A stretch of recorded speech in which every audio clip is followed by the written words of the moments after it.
Hola, ¿cómo están a los que se van uniendo? ¿Qué tal? ¿Cómo están?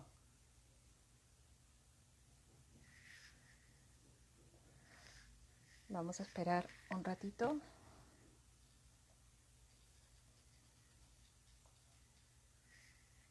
¿Cómo estás? ¿Qué tal, Denis? Bien, ¿cómo están todos?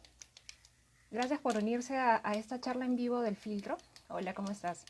¿Cómo estás, Iván? Qué bueno, igual que nosotros.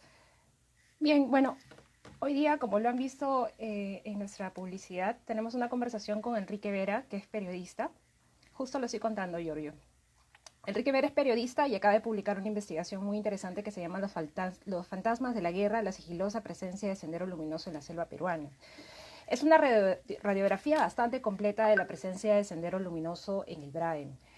Enrique Vera es un periodista con mucha trayectoria, además investigando todo lo que tiene que ver con Sendero Luminoso, con el Braem, en general todo el tema del narcotráfico y cómo se mueve todo esto. Y la verdad que es una investigación súper interesante. Yo creo que es una de las más completas, por no decir la más completa en los últimos años, y Enrique va a compartir con nosotros justamente los detalles acerca de la investigación, que además se da en el marco de una investigación en conjunto, es una investigación de Conectas de Colombia y Convoca de Perú, ¿no? Con el apoyo del International Center of Journalists. Es en el marco de una beca, además, de una iniciativa para el periodismo de investigación de las Américas. Así que es súper interesante. Voy a buscar a Quique si es que está por ahí para poder hacer el enlace. Y por supuesto ustedes, si es que gustan hacer preguntas durante toda la presentación, pues encantados nosotros de responderlas. Así que, Quique, ya te estoy mandando la invitación. ¿Cómo están a todos? Gracias por estar hoy día tan temprano por acá.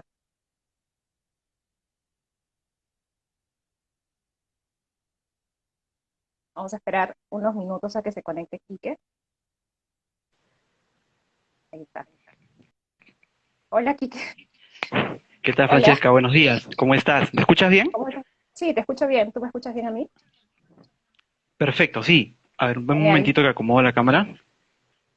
Si estamos bien, perfecto. ¿Qué tal? Estamos Muchas bien. ¿Todo gracias por la bien? invitación. No, gracias a ti por darle el tiempo. Estaba presentándote. No sé si lo he hecho también como lo vas a hacer tú después. Pero bueno, presentándote a ti y que como es un periodista que tiene mucha experiencia en prensa escrita, esto nosotros nos hemos conocido en el comercio, y ahora es periodista independiente y justamente esa investigación la has hecho con Conectas y para Colombia y Convoca para Perú en el marco del apoyo del International Center of Journalists. Y cuéntanos un poco de esta beca, quizá para ir entrando en cancha, cómo entras y cómo planteas este tema acerca de la presencia de Sendero Luminoso en el Braem. Tú lo explicarás mejor que yo. Eh, Bien, gracias. Gracias, Francesca, de nuevo por la oportunidad. Bueno, sí, nos conocemos ya bastantes años, desde las viejas épocas del comercio.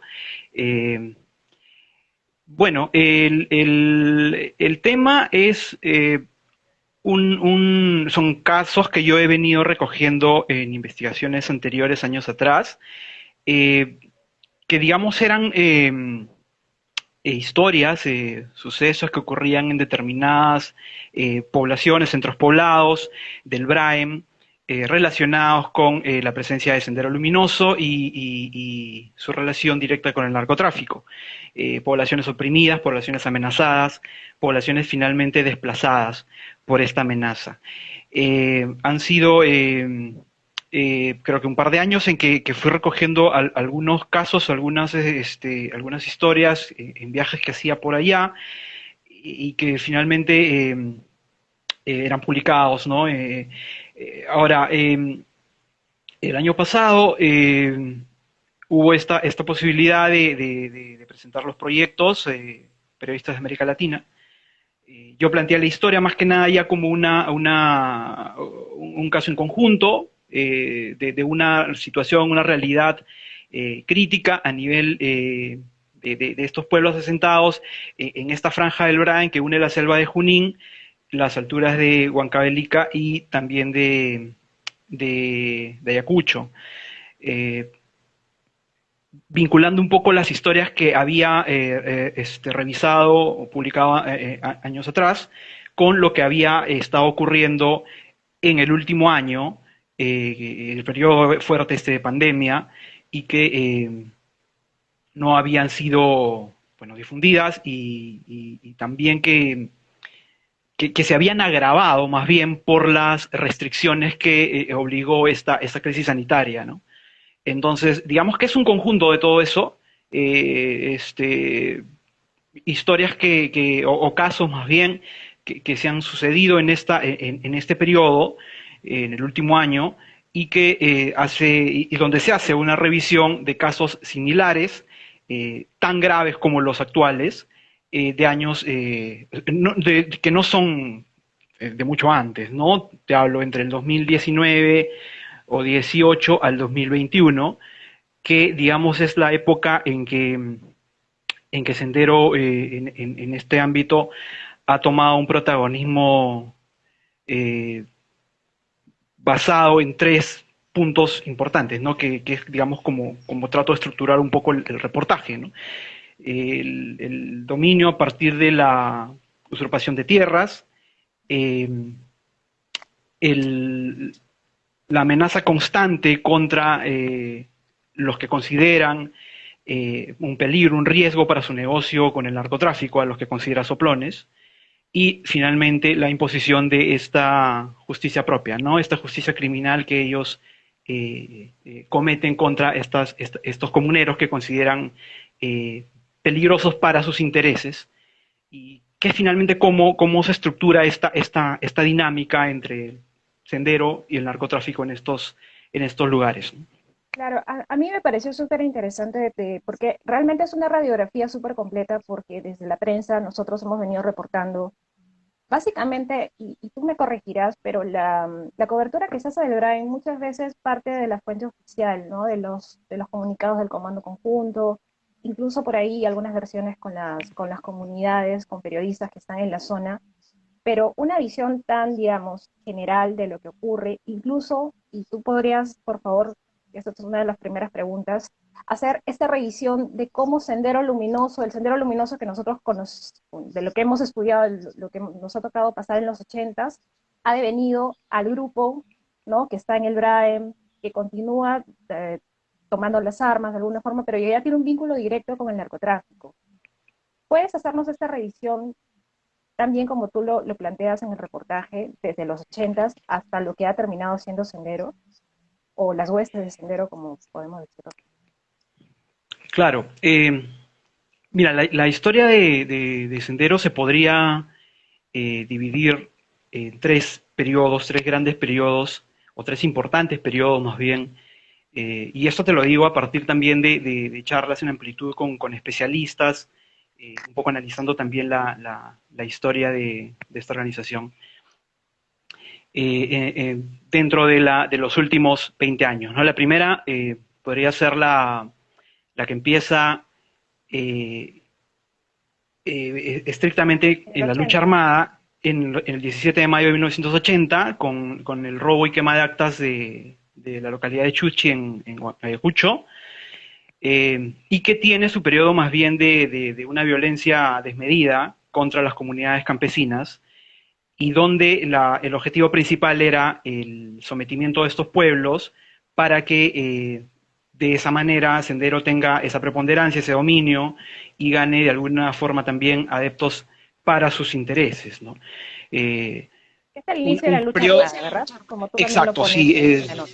claro, es el inicio de la lucha armada que podría decirse que termina déjame un segundito, el inicio de la lucha armada que eh, se podría decir que termina en 12 de septiembre del 92 con la captura del cabecilla ideólogo principal, Abimael Guzmán, ¿no? Luego de esto esta captura ocurre el año siguiente, el 93, los intentos de la firma de un acuerdo de paz de Guzmán con el gobierno peruano, ¿no? Algo que a los senderistas, digamos, que todavía estaban en libertad, los toma por sorpresa, no era algo con lo que ellos estaban totalmente de acuerdo, y hay una facción que recala en la selva, algunos lugares que posteriormente fueron, digamos, comprendidos en lo que fue el Estado del Valle de los Braem. Ríos, claro, Ujú. Apurímac y Nimantaro, que es el Braem, ¿no? Entonces, es ahí donde encabeza esta facción Oscar Ramírez Durán Feliciano, eh, y donde el interés principal de Sendero para ese momento era eh, la incursión, la invasión de comunidades eh, mayoritariamente nativas, indígenas, para el sometimiento de estos pueblos y el secuestro de los comuneros a fin de convertirlos en nuevos integrantes de la organización, ¿no? Digamos que fue el periodo en el que mayor cantidad de secuestros o destrucción, desaparición de comunidades indígenas ha habido.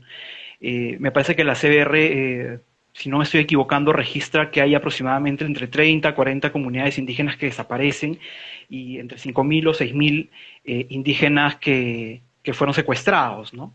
Es más bien un periodo en que a Sendero apuntaba a que a llenar más bien sus filas de nuevos integrantes para formación de nuevos cuadros, para tener una operación, digamos, Claro, para mayor, ¿no? mantener. Y ya para ese periodo, este, digamos, el cabecilla principal, Víctor Quispe Palomino José, era uno de los que encabezaba estas incursiones, estas masacres en las comunidades nativas, ¿no? Siempre al mando de Feliciano, quien cae en julio del 99. Ujú. Y después de ello, digamos que este grupo queda un poco a la deriva, un poco sin tener un objetivo Liderazgo.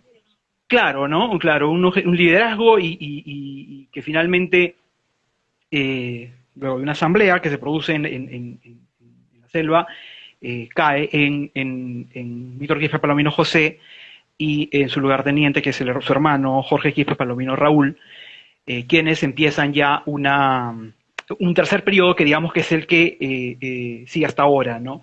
Ahora, en este tercer periodo, digámosle, no, el interés ya de Sendero no es tanto el sometimiento de las comunidades o las grandes masacres para la ganancia de adeptos y tampoco el secuestro de indígenas o comunidades de De masas asolar cautivas, comunidades como tú lo has nativas. llamado, ¿no?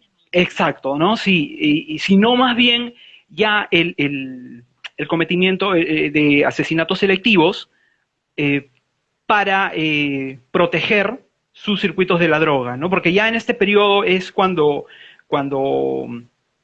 el sendero del Braem, por decirlo de alguna manera, tiene una vinculación bastante fuerte, directa y definida con el narcotráfico, ¿no? Tienen un periodo corto en el que se dedican, un periodo muy corto en el que se dedican a la siembra, el trasteo también y de alguna manera a operar como una especie de clan de la droga, pero es muy corto. En lo que ellos ven un negocio más claro, más directo y más rentable es en la custodia del movimiento, de la dinámica del narcotráfico, ¿no? Y digamos que eso es lo que se prolonga hasta ahora, ¿no? Y hasta ahora es que se cometen asesinatos selectivos, es hasta ahora que se intenta controlar comunidades con ese objetivo principalmente, ¿no? Y ellos se autodenominan Militarizado Partido Comunista del Perú, que ese también es algo que me ha llamado a mí la atención, porque siempre en la denominación de Sendero hay pues muchos nombres, incluso la CR recoge, ¿no? Partido Comunista Peruano, Sendero Luminoso. Este trasteo, digamos, del nombre también te ha sido dificultoso, es un nombre que las mismas autoridades, como has recogido en fuentes de Dircote, Irandro, expertos, el mismo Ajá. comando conjunto reconocen, o es una autodenominación de ellos. Eh, Mira, las autoridades, y esto es también un punto en el que traté un poco de dejarlo claro en cuanto a las denominaciones dentro del texto, es que para las autoridades oficiales, para la nomenclatura oficial que manejan es la de sendero luminoso, ¿no? Porque establecen que esta estructura que formaron los Quispe Palomino a partir del 99 viene a ser un remanente que tiene sus orígenes en el Sendero Luminoso de Abimael Guzmán, ¿no? De hecho, como te explicaba hace un ratito, los José y Raúl, Víctor Quispe Palomino y Jorge Quispe Palomino, pertenecieron a un comité regional principal de Sendero Luminoso. Entonces, digamos, esa es la denominación oficial que le da las autoridades oficiales aquí. Pero ellos eh, han tratado de desvincularse de ese nombre y no hace muchos años adoptaron el nombre del militarizado Partido Comunista del Perú. Eh, Ellos lo que dicen en sus proclamas, en algunos documentos, es que ya están totalmente, bueno, rechazan, incluso consideran un traidor a Abimael Guzmán por haberse rendido, por haber propiciado un acuerdo de paz luego de ser capturado. Y es que ahora ellos, los documentos que emiten, incluso cuando cometen un asesinato, eh, siempre la firma que tienen es el militarizado Partido Comunista del Perú, MCPC, ¿no? Ujú. Y guión PC, Partido Comunista, que es, digamos, como ellos ahora se identifican. Este, digamos, que es un poco es la dualidad que se maneja en cuanto a la nomenclatura actual, ¿no? Entiendo. Ahora, también tu investigación se centra en el distrito del Vizcatán del N, ¿no? Vizcatán del N es como que el escenario en el cual tú narras no solamente lo que está pasando la comunidad, sino también explicas a través de una explicación formal, digamos, ¿no? De la poca presencia del Estado, la realidad geográfica de la zona que permite que este grupo pueda actuar o perpetrarse de una manera que incluso pues maneja de alguna forma, ¿no? O sea, es un poder informal, pero es un poder que finalmente termina sometiendo comunidades y estableciendo sus propias reglas. Claro, claro. Esto es algo que hace particularmente el Vizcatán del N o es cómo se maneja esta facción de sendero dentro del mismo Braille? Mira, a ver, ahora que estábamos un poco revisando también el trayecto, esta historia, eh, cuando, digamos, los Quispe Palomino ya asumen el poder en esta organización, ellos se asientan en una zona de cercana bueno, una zona que ya es ahora la selva de Junín y cercanísima a los montes de Ayacucho. Eh, una zona de cadenas agrestes, montañosas, y donde había una expansión de coca, ¿no? Que era conocida años atrás solamente como el Vizcatán, ¿no? El distrito de Vizcatán del N se forma en el 2015 en el gobierno de Ollantumala y, digamos, era escenario de estos recorridos que tenía los Quispe Palomino, Sendero, y donde tenían asentados en las alturas, en los montes, sus campamentos principales, ¿no? Donde los tienen incluso hasta ahora. Es ahí donde operan.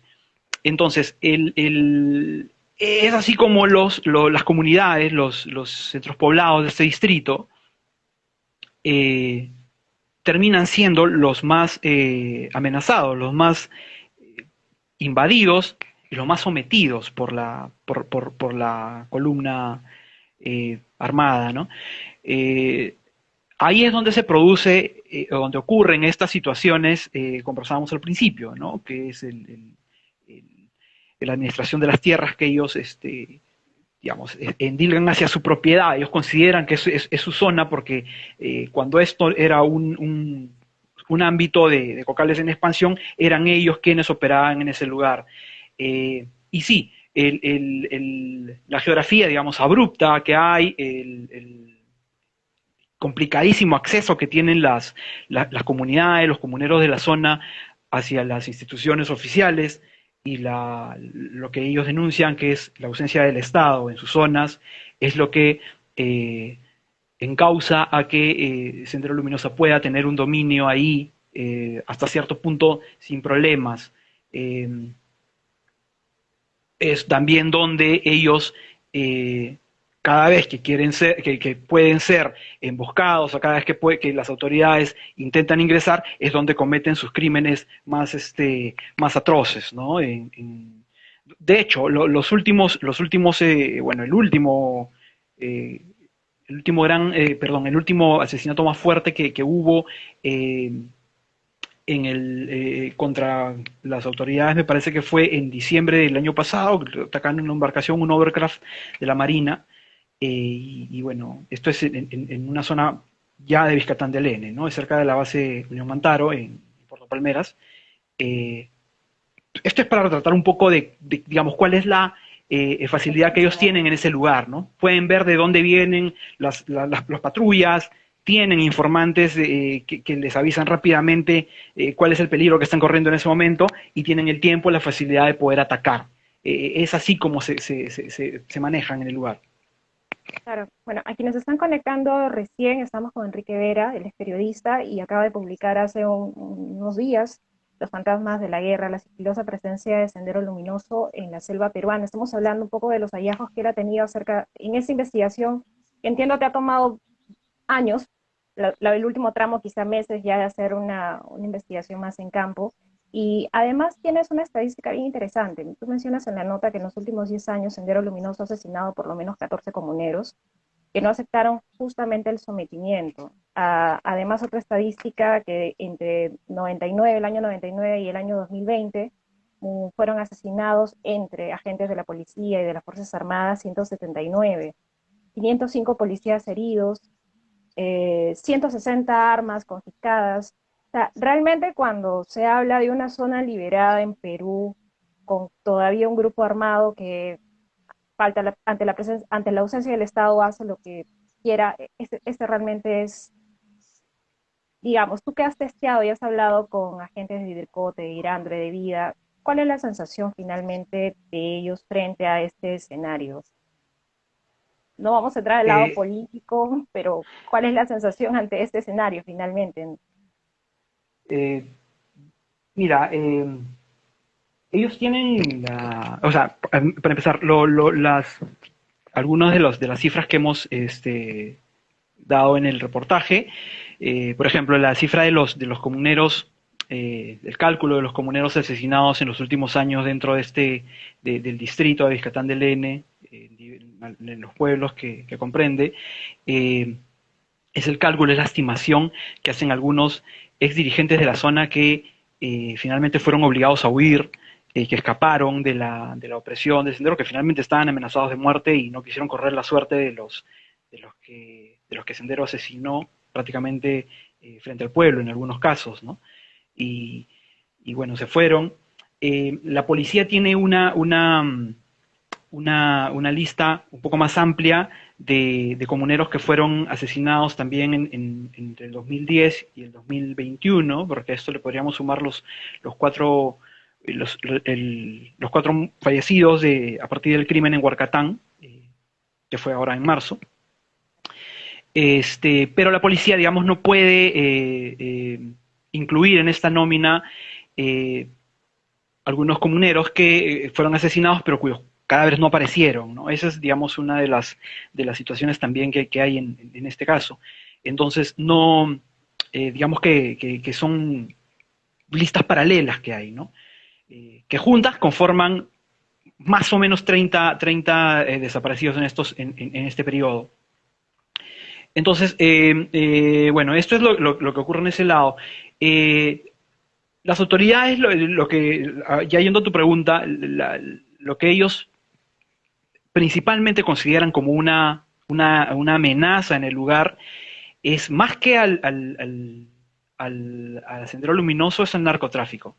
Eh, Porque es la fuente de subsistencia de Sendero, porque digamos que es dónde Sendero o con quiénes Sendero puede operar en el lugar, a partir de lo cual puede someter a una población.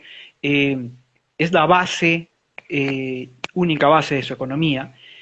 eh, y digamos, una previsión importante que hacía la DIRCOTE es que el 95% de los crímenes que comete Sendero Luminoso en el lugar son a orden o solicitud del narcotráfico.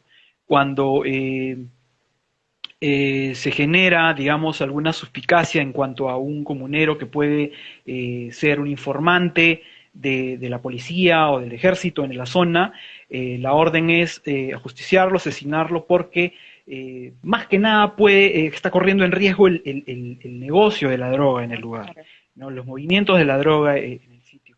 Cuando ocurre o cuando se produce, digamos, un patrullaje, finalmente una emboscada y hay bajas militares, policiales, la orden casi siempre ha venido del narcotráfico, ¿no? Entonces ellos consideran que, digamos, esa es la amenaza más fuerte digamos, principal en la zona, ¿no? Más que el sendero en sí, porque lo toman ya como una organización que está confinada en un ámbito, que tiene poca posibilidad de expansión y que en el curso del tiempo ha ido debilitándose y que no ha, bueno, y ahora en marzo ocurrió bueno, se informó La acerca de la muerte, muerte ¿verdad? de Raúl, Raúl. claro, de Jorge Quispe Palomino, el segundo al mando de esta organización.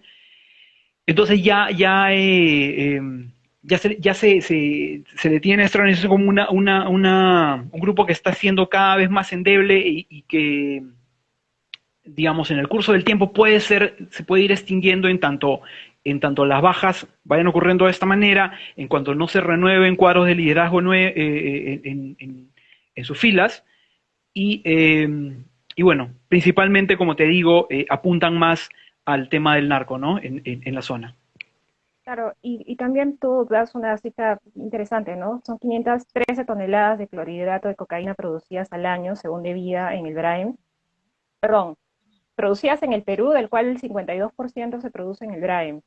Entonces, Sí, estamos realmente ante el laboratorio de clorhidrato de cocaína, no sé si a nivel latinoamérico, a nivel solamente peruano, pero digamos, la expansión del narcotráfico ha alentado que Sendero Luminoso tenga esta presencia y que amenace a las comunidades finalmente cautivas, obviamente sin que ellos lo quieran, respecto a todo esto y que se produzcan la cantidad de bajas dentro de las fuerzas mismas, las fuerzas, las autoridades y también las bajas civiles, ¿verdad? claro, es toda esa dinámica es la que genera finalmente el sometimiento, el dominio, el control, los asesinatos selectivos y, y toda esta cadena dentro de este lugar, ¿no? De Vizcatán del N. Eh, es aproximadamente 263 toneladas, no sé si me estoy equivocando por un número similar, lo que se produce en el Braem. Eh, eh, y sí, bueno, el movimiento del narcotráfico en la zona, en esta zona, es donde se fortalece más. Vizcatán del N es el distrito donde o que alberga los principales laboratorios o pozas de maceración para la elaboración de clorhidrato de cocaína, ¿no? Y te digo principales porque son los que cuentan con la custodia, con la seguridad que dan los integrantes de Sendero Luminoso, ¿no? Ahí es donde los narcotraficantes o los clanes de narcotráfico peruanos e incluso algunos, algunos cárteles o mafias más bien, que tienen del extranjero con vínculos aquí, pueden operar con mayor seguridad porque tienen a Sendero Luminoso como su principal fuerza de seguridad, ¿no? Ahí hay establecidos bien círculos circuitos de protección definidos en la zona, ¿no? Eh, un mando militar importante de Sendero Luminoso es alias Mendoza, Chato Mendoza, quien tiene a cargo, solo tiene a cargo en ese ámbito la protección de las rutas por donde transitan los mochileros, que son estos jóvenes que inician el tránsito de los cargamentos de cocaína desde los laboratorios hacia, bueno, y que cruzan, digamos, la zona de influencia por donde está Sendero y llegan ya hacia las rutas de donde parte la droga hacia pistas de aterrizaje, narcopistas, y también al salir por ríos, ¿no? Entonces ahí Ujú. también se produce una dinámica importante porque Sendero sabe bien hasta dónde, o tiene bien definido hasta dónde eh, envía sus custodios, ¿no? Para estos mochileros. sabe hasta qué parte puede llegar, cuál es su zona de influencia y de dónde no puede pasar, porque ya tienen claro a partir de qué límites vienen el riesgo que van a correr, ¿no? Entonces ahí es donde se genera ya una posta con, digamos, el brazo armado íntegramente del narcotráfico, ¿no? Esto es a partir de la investigación en campo y también de la visión que tienen ahí. Hay varios cocaleros, comuneros también de la zona, digamos que tienen esta vivencia permanente, ¿no? Ujú. Hay, para quienes se conectan y quieran ver en realidad la nota también publicada, porque la nota tiene mucha información interactiva, además tiene los videos, tiene infografías que justamente nos muestran, nos grafican lo que Enrique nos está contando, por dónde es que sale la droga. Y lo interesante, bueno, estoy viendo yo el reportaje, ¿no? Del Braem hacia Bolivia, una parte vas a Juliaca, Atalaya, a Villarrica, o sea, es toda una red realmente que en un país donde la institucionalidad justamente es cuestionada, pues estas economías ilegales tienen toda una maquinaria y toda una red que funciona como un reloj suizo. Es alucinante realmente. No sé si es algo que a ti te haya llamado la atención en cuanto más te metes en el tema. Pues, Sí, o sea, cómo tienen opera. una, hasta cierto punto, y entre comillas, tienen una organización envidiable, se podría decir, ¿no? Este, eh, y bueno, este tema tiene, digamos, tiene esta organización como también lo tiene, y tú lo sabes muy bien, la minería ilegal, la tala ilegal, La tarea ¿no? legal. Son estas economías ilegales que, digamos, se fortalecen eh, ante la ausencia del Estado en algunas zonas y también ante no, digamos, la complicidad que logran las mafias con algunas comunidades, ¿no? Sea bajo sometimiento o por intereses económicos. Ujú. Claro, tú planteabas, como tú lo decías al inicio, estos tres puntos o hay ítems de la investigación, ¿no? La dominación y usurpación de tierras por parte de Sendero, la amenaza a las personas que le ponen en riesgo el negocio con el narcotráfico y la imposición de una justicia propia ante todo este Sí. marco que entendemos como ausencia del Estado. ¿Qué tan complicado fue o es para un periodista meterse a este tema en una zona tan convulsa? Eso te lo pregunto ya directamente como investigador. Bueno, sí, Cuéntanos los datos, siempre, por favor. siempre este tipo de coberturas entrañan un riesgo alto que a veces por la misma intensidad en la que estás ya dentro de la búsqueda, a veces no la mides, ¿no? Pero hay momentos también importantes en que hay que eh, ir definiendo un poco la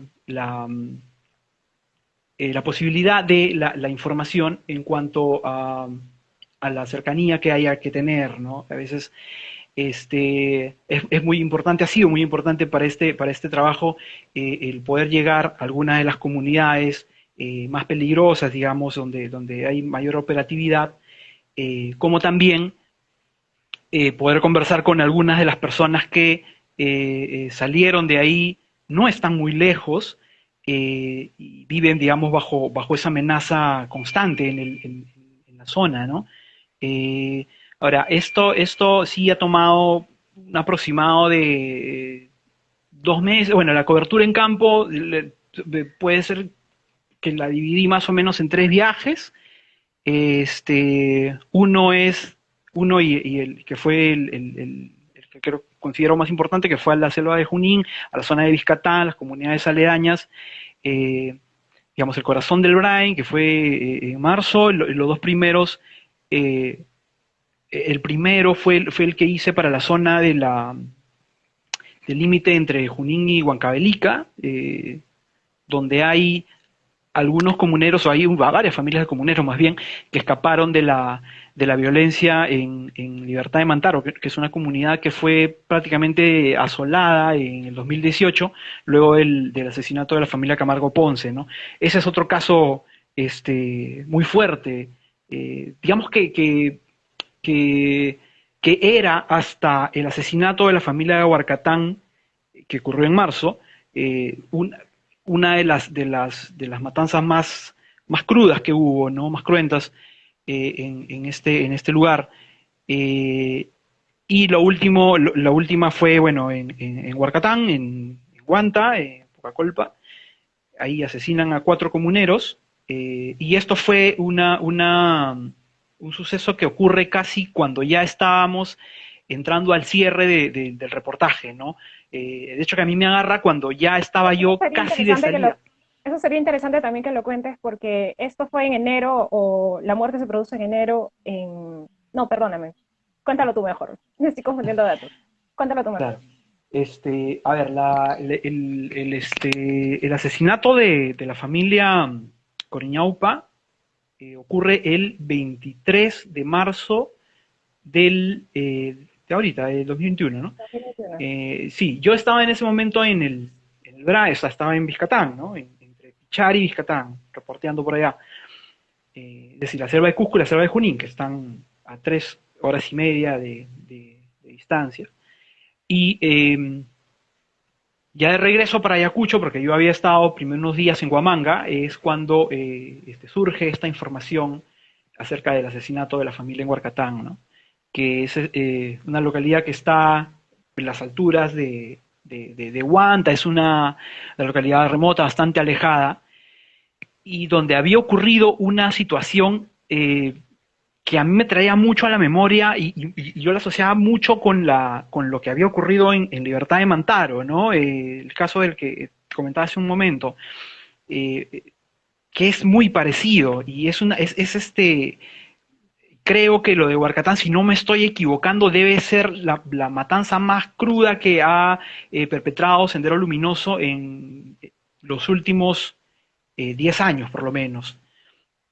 Eh, Fueron cuatro una, personas asesinadas, ¿verdad? Claro, claro, una columna de esta organización que ingresa a una comunidad, reúne a los pobladores en la plaza de este centro poblado, les quita los pocos celulares que tienen para comunicarse y comienzan a preguntar por Pedro Coriñaupa, ¿no? Que es uno de los asesinados, un anciano de la zona, eh, al cual lo encuentran cerca de su casa, lo llevan junto con su hijo y a ellos los indicaban de informantes, ¿no? De la policía, del ejército, de las autoridades. Hay la hija menor de Coriñaupa y una hijastra que él tenía también de la zona, siguen digamos, a este grupo que se llevaba a sus familiares y eh, los comunitarios no pudieron hacer nada. Luego de 2 o 3 días los encuentran en unos parajes alejados del pueblo y lo que constatan son escenas pues, terribles, ¿no? Porque a ellos no los matan a balazos, no los matan, eh, más bien, los asesinan después de una tortura fue terrible, ¿no? Entonces, eh, digamos que ese fue el último evento que pude reportear ya casi al cierre de este informe, ¿no? Luego de eso vino 2 semanas o una semana después la información de que Jorge Quispe Palomino, alias Raúl, había fallecido. Eh, eh, pero Eso bueno, lo quería esto decir, es, ¿no? Que la muerte fue en enero y finalmente se sí, conoce recién en marzo claro, la muerte eso de es a lo que Raúl. te refería. Sí, sí, bueno, esto tiene que ver más que nada con una afección renal que tenía este mando senderista y que, digamos, se agrava por un enfrentamiento con las fuerzas del orden en un sector que se llama Banderitas, que está por ahí cerca también entre Vizcatán y bueno, no, cerca es un decir, ¿no? O sea, las distancias ahí se miden más bien en posibilidades de llegar que en kilómetros, ¿no? Eh, y bueno, lo que se sabe es que esta afección se le complica, se agrava a Raúl a partir de un disparo que él sufre en el atentado, perdón, en el enfrentamiento. Él muere en enero, pero digamos por escuchas telefónicas, ya información de la zona, se, se llega a informar que esto fue que esto más bien ocurre en enero, bueno, y se informa ya finales de marzo, me parece que fue inicios de abril, cuando ya también se sabía claramente qué es lo que había ocurrido en Huarcatán, ¿no? Ujú. Entonces, Claro, eso digamos que fue lo último que se pudo incluir en el texto, que casi cosas ya de cierre, ¿no? claro. ¿Y qué tan complicado es? Porque a quienes, o sea, los periodistas que muchas veces hemos cubierto temas de economías ilegales o cosas muy particulares que pasan en el Perú, es bastante complicado a veces articular, encontrar las frases exactas, el término adecuado, e incluso explicar el contexto social, político del Perú hacia afuera. Y tú has tenido que hacer esta investigación además pensando en un público internacional. Es una investigación Ajá. que se ha publicado en Colombia y a la par que en Perú. ¿Qué tan complicado es lograrlo? Sobre todo con ese tema que es tan cauteloso y que siempre despierta de todas maneras mucha Sí. polarización en nuestro país. Sí, sí, mira, ese es un punto importante, ¿no? Porque hay, digamos, cosas que algunos o bueno, bien, que en la historia de Sendero se puede decir que, que los peruanos la tenemos como preconcebida, como que la sabemos, ¿no? Más o menos, pero había que hacer, digamos, algo más detallado, más un contexto más general, más amplio, y que también es importante también volverlo a traer, refrescarlo un poco, contextualizarlo para, para En ese nosotros marco, mismos, ¿verdad? ¿no? Sin necesidad ni Exacto, siquiera de polarizar ni politizar este tema, o sea, sí, viéndolo así en seco. claro. Es decir, como conversábamos con los editores de Conectas en Colombia, ¿no? Es como que abrir el ente, ¿no? A veces, ya cuando aquí ocurren algún tipo de sucesos, alguna incursión senderista, lo vemos un poco más con el ente cerrado, porque ya hay cosas que tenemos como que claras algunos, ¿no? Pero aquí lo importante fue, digamos, abrir un poco el foco, abrir un poco más el lente y verlo ya tener un poco una visión más panorámica, ¿no? De la zona y poco a poco ir focalizando, ir acercando el lente, situándolo, si quieres, por unidades temáticas, ¿no? Que son las que comentábamos hace un momento, para describir los problemas que hay a partir del testimonio de los comuneros, de las autoridades, y, y bueno, y que esto retrate de alguna manera las crisis que hay en cada zona, ¿no? Entonces, más o menos, digamos, esa fue la estructura que pudimos manejar para, para tener esta entrega, ¿no? Digamos, tener de alguna manera algo completo, pero también en detalle, ¿no? Que es lo que hemos apuntado y que, bueno, ojalá que así se pueda leer. Claro que sí. Y para terminar, ¿qué otras líneas de investigación así te convocan, por lo menos, a partir de este reportaje? ¿Cuáles son esas áreas todavía ocultas que se necesitan explorar desde el periodismo de investigación, por supuesto? Mira, yo creo que en cuanto al tema de seguridad, hay mucho que explorar dentro de, de las zonas, ¿no? De esos sitios. Eh, Mira, por ejemplo, en cuanto al punto de narcotráfico, ¿no? No solamente está relacionado con las fuerzas, o perdón, las columnas senderistas en esta parte del Braem, o en comunidades de Vizcatán que están oprimidas, que son parte de los circuitos de la droga que ellos quieren controlar y que finalmente dominan, y si no dominan de primeras, matan, y así es como establecen un orden, el orden que ellos quieren, ¿no? Sino más bien también el narcotráfico ya dentro en las comunidades nativas, por ejemplo, ¿no? En Ucayali, en Huánuco, en esta triple frontera que ahorita está bastante convulsa, ¿no? El tema de los líderes indígenas amenazados es un problema gravísimo en este momento.